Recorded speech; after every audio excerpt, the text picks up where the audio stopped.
be able to win, and this is the best opportunity for you to be able to take it too. So feels like that combination of things, it almost feels like Hellbear Smashers might end up being the favored team. And I gotta say, I mean, their draft is pretty solid. There's a reason the panel was favoring them. The Troll ult with AA ult does work a bit weird. You know, Troll can still be ulted by Axe and killed through his ultimate, but he doesn't shatter. However, you don't regen with any lifesteal when you pop Battle Trance, so be curious to see how that plays out. But if you look at the team fight, you know, Hellbear Smashers, just with the Tide and the AA, like that's so much damage. That's your experience-based damage you were talking about earlier, right? They've got a lineup that just naturally scales with levels: Tiny, Tide, Ancient Apparition. They've got one hero that really needs a whole lot of farm, and that's going to be Ace. And it does feel like that is the 4 Protect 1 archetype fits pretty nicely into this meta because you want to be aggressive. So you kind of need 4 people running around trying to start fights. Yeah, we haven't really seen many drafts work out where it feels like there's 3 cores that just need farm. And unfortunately for Nigma here, it does seem a bit complex. Like, it's a troll. Yeah, you'll have some sustain behind you, but Batrider Mars, they're control. They're not really offering too much damage. You know, we've seen Liquid popularize this combination that we see right here with Willow and Mars. The fear into the arena can be huge, but you know, ineffective against Puck. PA could leap out of it and will buy BKB. Yeah, they've got a very scary team fight on the Nigma side.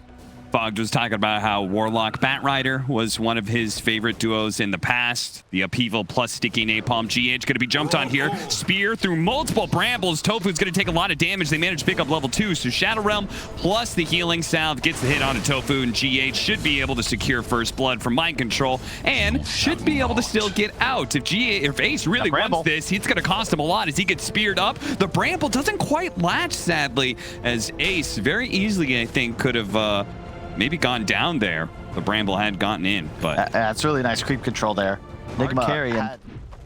It all is worth it, maybe, if they can get this kill onto RMN. He knew the Tiny was coming in thanks to a ward, but it looks like he underestimates the damage that the Puck is able to put out. A double TP for that, too. This is the danger. The opening picks of Nigma were this support duo, but not really the easiest active roamers, right? Tiny just shows up, stun, toss, no problem.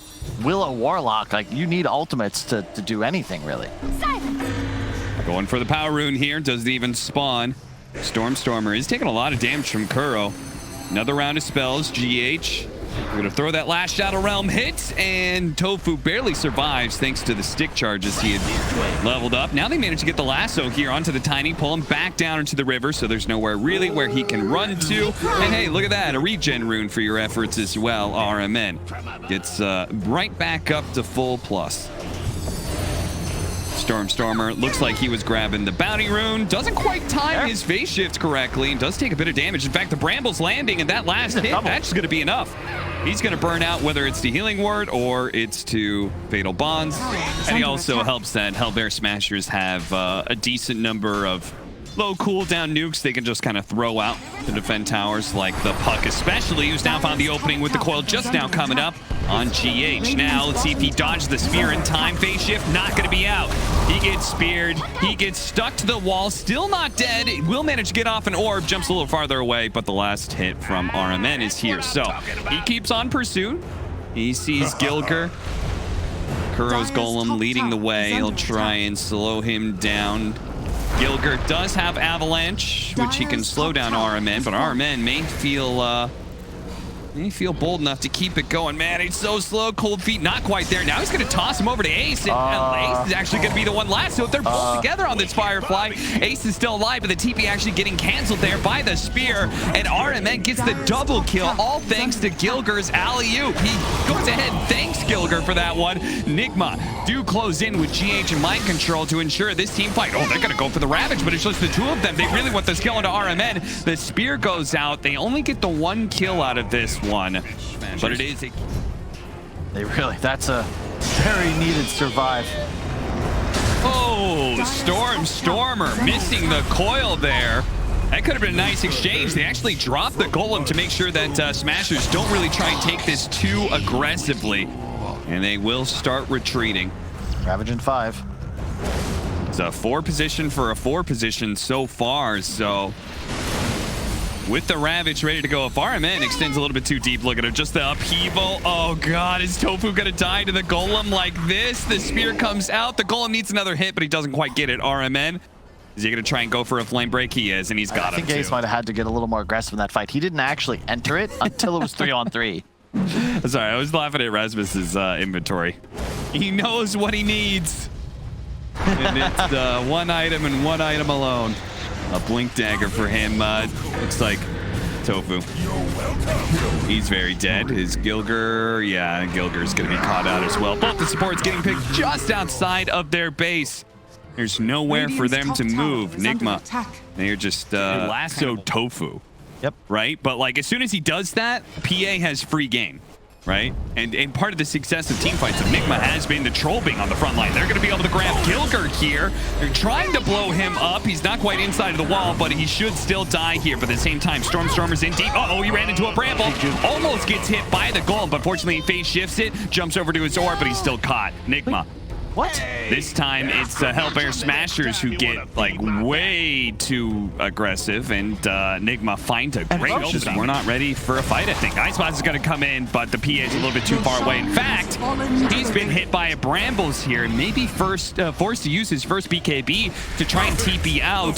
There is no lasso for a second here for the Bad Ride, but it may not be needed as they manage to get the chase done onto it. The Ravage are going to go down. BKB and a blink strike away, but that's not the way you wanted to use your combination there. Just a retreat to save your carry, but still lose your Tide Hunter in the process. Nigma, all right, the game's fully swung back to their favor. What? Maybe buybacks, maybe Ravage. Do have Glyph, but look for Kuro just to drop the bomb. He's got 2 of them. Yeah. Double damage. Oh, and double damage too? Yeah, they could definitely force a response from Smashers now before this Aegis is gone.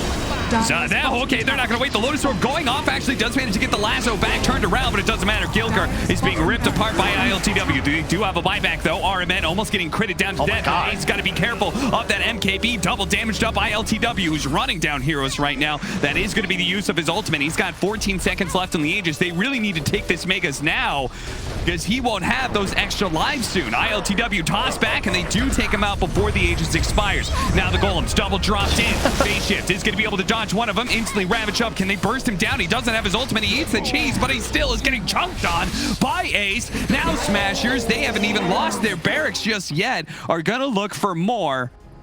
Everybody else, maybe they can... However, this is a sick backstep. They've got great vision. They see the support. They see the 2 backline. They get them together in a combination, but the AOT disc protects GH. He was aware that this could be a possibility. He saves himself. Mind control's going to be rooted to this spot, but it's ILTW who's already smashed in Ace's head. He rips him apart with that MKB, and as soon as Ace is gone, the fight's done. They don't have any damage. This is a 4 protect 1 lineup. There's nothing left. So that's it. Radiant structures Nigma. Don't even get the Ravage. Oh my. Oh, Cap. I was like, they're going to go. They've got vision. This is such a sick opportunity to just. Oh, no. Like, you got to, at one point, your guns are loaded. Just blink in and pray, right? Use everything. Instead, we see the game end. Coil, I don't even know if it might have been used, wasn't effective. Ravage on.